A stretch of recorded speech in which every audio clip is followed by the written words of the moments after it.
Bonjour et bienvenue dans cette toute nouvelle vidéo. L'objectif de la vidéo, ça va être très simple, c'est d'apprendre à construire cette fois-ci une matrice d'adjacence, mais pour des graphes orientés. Ok. Donc on va voir un exemple. Voilà, je voulais vous en proposer un quand même. Donc on va apprendre à construire la matrice d'adjacence pour un tel graphe. Donc pour y arriver, je vous laisse mettre la vidéo en pause, essayer de comprendre un petit peu comment il fonctionne ce graphe. Et vous allez voir, ça va être exactement la même méthode que pour la vidéo précédente. C'est juste qu'il y a des orientations, donc il faut faire gaffe. Sur ce, c'est parti mon kiki. Alors du coup, il y a des orientations pour faire gaffe en effet. Et surtout, il faut comprendre comment que la matrice fonctionne. Donc là, c'est une matrice d'adjacence que je veux.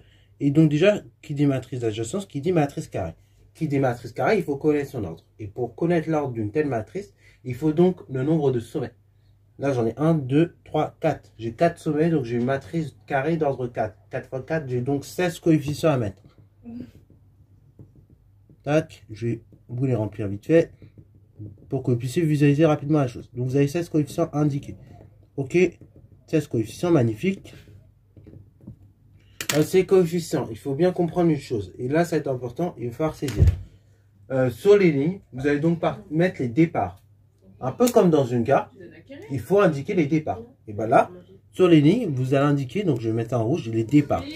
Du coup, la première ligne, ça va être le départ qui part de A, ensuite de B, de C et de D. Voilà. Ensuite, pour les chemins d'arrivée, pour les sommets d'arrivée, et de ce cas, qu'est-ce que je vais mettre? Ça va être tout simplement les colonnes. Donc là, j'arrive en A, ensuite en B, en C et en D. Tac. Une fois que j'ai identifié où sont mes départs et mes arrivées, après, il faut que je remplisse correctement la matrice. Donc là, faites bien gaffe, comme on a des orientations, il va falloir qu'on soit très méticuleux.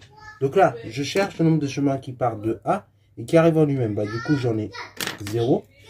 Donc, j'ai pas de boucle, j'ai rien, donc ça fait 0. Ensuite, je cherche le nombre de chemins qui partent de A et qui vont en B. Du coup, j'en ai 0.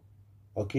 Parce que en effet, on a l'impression d'avoir un truc qui part de A en B. Mais sauf qu'en fait, il va pas de A vers B, il va de B vers A. Donc là, ça marche pas. Donc là, je mets 0. Ensuite, le nombre de chemins qui partent de A qui vont vers C. Tiens, je vais de A, tac, je vais vers C. J'ai un chemin. Ensuite, de A vers D, j'en ai donc 0. Voilà, c'est fait pour après en ligne, j'ai rempli mes 4 premiers coefficients. Je fais de même, je vais remplir les 4 suivants. Donc les chemins qui partent de B qui vont vers A. J'en ai un. Les chemins qui partent de B qui vont vers B. Oh, tiens, comme c'est original, j'ai une boucle. Je vais de B, je retourne sur B. Donc j'ai aussi un chemin. Ensuite, les chemins qui partent de B vers C, là j'en ai 0. Et les chemins qui partent de B vers D, j'ai un chemin. Ok, on continue de la même façon. Donc je cherche les chemins qui cette fois-ci vont partir de C. Donc le départ il est ici, il est dans C.